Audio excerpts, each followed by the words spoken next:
네, 마켓 리더의 특급 전략입니다. 현대증권 투자컨설팅센터 하용현 센터장과 함께합니다. 안녕하십니까? 네, 안녕하십니까? 자, 정확한 제 기억은 모르겠습니다만 얼추 방송하면서 반복적으로 이야기했던 바 한 3년여간 1,800에서 2,000, 네. 조금 밑으로 내려가면 1,700 네. 왔다 갔다 하고 있습니다. 그러니까 지수의 그 체감적으로는 큰 변동이 없는 것 같고, 네. 한때는 주가가 QE 축소 우려감에 1,700선까지 1,800을 깼었죠. 네. 근데 곧바로 또 올라왔습니다. 네. 결국엔 자꾸 회귀하고 있는데, 네. 그렇다고 방향을 잡지 못하고 있고, 코스피 지금 현재 위치에서 어떻게 보시는지요? 좀 답답한 국면이 계속 진행되고 있는 것 같은데요. 최근에 그 시장 흐름도 그 범위에서 크게 벗어나지 못하는 모습입니다. 하지만 이제 이전에 이전보다는 조금 변동성이 큰 시장이 연출됐었는데요. 지난달 특히 이제 1780선까지 시장이 밀렸었고요. 버냉키 연준 의장이 좀 더 구체적인 그 명확한 출구 전략을 제시함으로써 시장은 다시 좀 원상 복귀하는 그런 모습을 보였습니다. 5월 말 이후에 6월 25일까지 지수는 대략 한 140포인트 빠졌는데요. 여기에서 38.2% 이것이 기술적으로 좀 의미 있는 수치이기 때문에 말씀드리는데 그 지표가 1865선입니다. 지금은 그 선을 살짝 이제 올라온 상태입니다. 그래서 기술적으로는 어느 정도 반등에 성공했고 추가 반등의 가능성을 내포하고 있긴 하지만 글로벌 재번 그 여건들을 봤을 때 추세적으로 올라가기에는 아직은 좀 이르지 않나 이런 생각을 해봅니다. 그래서 오늘은 최근에 반등한 그런 요인들을 간략하게 말씀을 드리고 글로벌 변수에 대해서 같이 생각해보는 시간을 갖도록 하겠습니다. 먼저 요번에 이제 올라가게 된 그 원인을 세 가지로 간단히 한번 말씀드리겠습니다. 자료 화면을 보시면 첫 번째는 연준이 출구 전략에 대한 명확한 가이던스를 제공하는 것이고요. 두 번째는 중국의 문제가 이제 그림자 금융이라든가 여러 가지 문제가 있었는데 정부의 그 금융개혁, 성장 위협에 대한 속도 조절을 시사했고요. 마지막으로는 유럽 관련해서 하반기 추가 경기 부양 암시 이런 세 가지를 통해서 시장이 반등에 성공한 것 같습니다. 앞서 말씀드린 것처럼 이러한 여건들을 봤을 때 추가 상승 혹은 그 추세 반전이 일어나지 않겠느냐 이런 기대를 할 수 있겠는데 아직은 그렇게 시장이 호락호락하지 않은 것 같습니다. 먼저 그 미국 시장을 한번 보도록 하겠습니다. 미국은 그동안 시장이 그 경기라든가 이런 부분에 있어서 다른 어떤 글로벌 주체보다 좋다고 말씀드렸는데 계속 올라오면서 그 시장에 대한 어떤 그 투자 심리 부분을 한번 좀 살펴볼 필요가 있을 것 같습니다. 네. 갖고 온 자료는 미국 투자자들의 낙관론과 비관론을 그 차이, 그 스프레드를 한번 수치로 해봤습니다. 보시는 몇 개 그 점선으로 구현되어 있는 부분들은 그 센티멘털이 굉장히 높았을 때 그 다음에 지수가 조정을 보인 그 국면들을 나타내고 있습니다.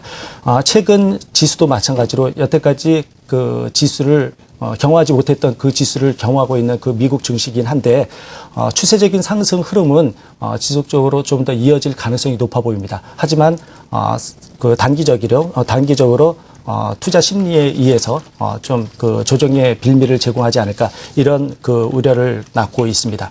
다음은 유로 쪽입니다. 유로 부분은 어저께 그 프랑스 관련해 가지고 신용등급이 강등이 되긴 했지만 네. 다행히 시장에 어떤 환율 교란이라든가 이런 부분들은 없었습니다. 유로와 관련해서 자료를 하나 갖고 와봤는데요. 위험보다는 경기 요인이 반영되고 있지 않느냐 이런 지목을 한번 달아봤습니다. 그 보시는 그림을 잠깐 설명해 드리면은 매크로 서프라이즈 인덱스 유럽 그 부분이 지금 회색으로 구현되어 있고 그리고 유로 달러 같은 경우는 녹색으로 진하게 구현되어 있습니다. 그 이전까지는 거의 동행하는 그런 그 상관계수가 굉장히 높은 상태에 오다가 최근에 좀 이전과 다른 그 모습을 보였습니다. 이렇게 된 계기는 6월에 FOMC 이후에 FOMC 이후에 환율의 그 변동이 크게 지금 내려가 있는 상태였고 하지만 그 이후에 그 반등은 지난주 이제 버냉키 연설 이후에 저점이 어느 정도 지지되는 양상을 보이고 있습니다. 네. 이걸 봐서는 최근에 어떤 약재 요인이 있긴 하지만 극복할 수 있는 수준이 아닌가 이런 생각을 하게 됩니다. 네. 자, 일단 미국하고 유럽 쪽을 먼저 점검을 해봤는데요. 중국 얘기 또 빼놓을 수는 없죠. 네. 어제 2분기 GDP가 나왔습니다. 이 시장 예상치를 부합했고요.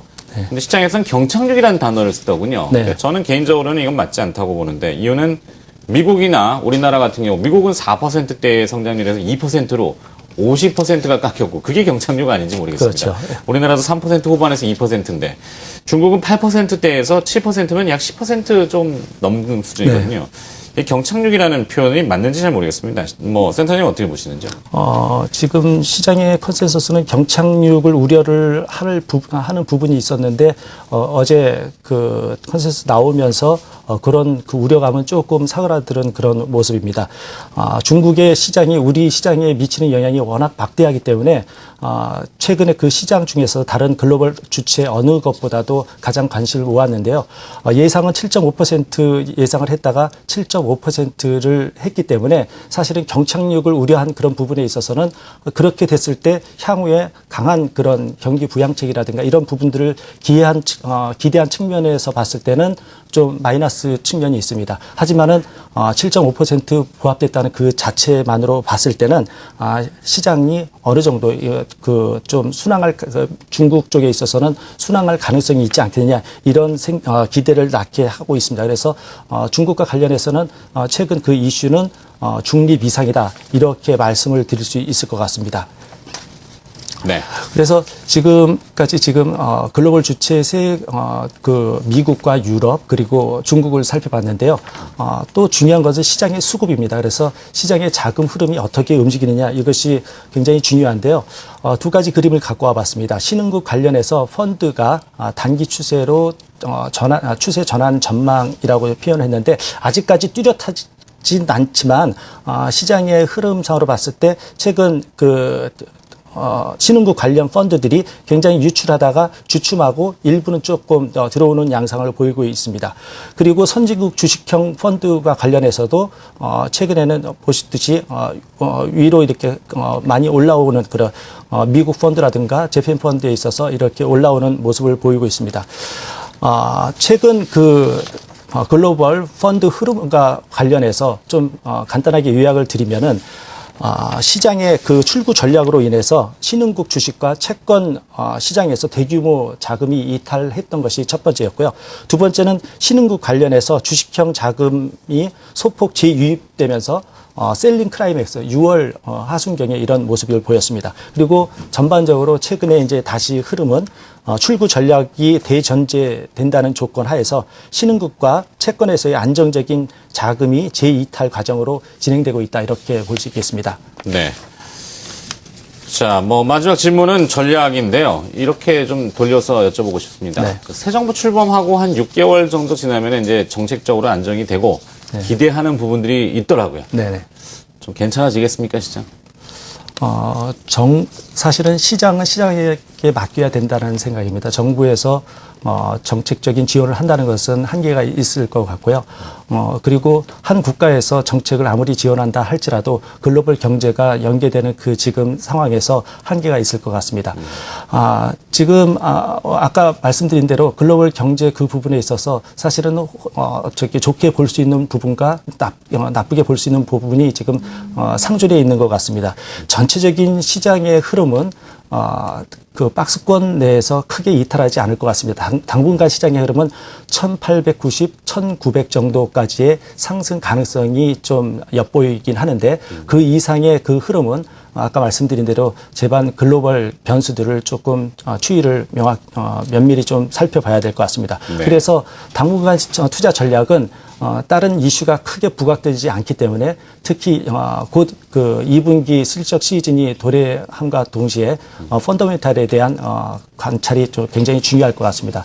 이와 아울러서 그동안 관심을 갖고 계셨던 IT라든가 자동차는 여전히 관심 대상이고요. 유틸리티라든가 헬스케어, 통신 서비스 이런 부분들이 상대적으로 좀 양호해 보이기 때문에 관심을 기울이는 게 유리할 것 같습니다. 알겠습니다. 제가 너무 직설적으로 여쭤봤더니 사실 뭐 단기적인 전망을 먼저 해주셨고, 그 다음에 중장기는 또 시장 변하면 또 변화된 대로 다시 이야기를 또 들려주실 거라고 믿겠습니다. 마켓 리더의 특급 전략이었습니다. 현대증권 투자 컨설팅 센터 하용현 센터장님이 오늘 또 수고해 주셨습니다. 고맙습니다. 네.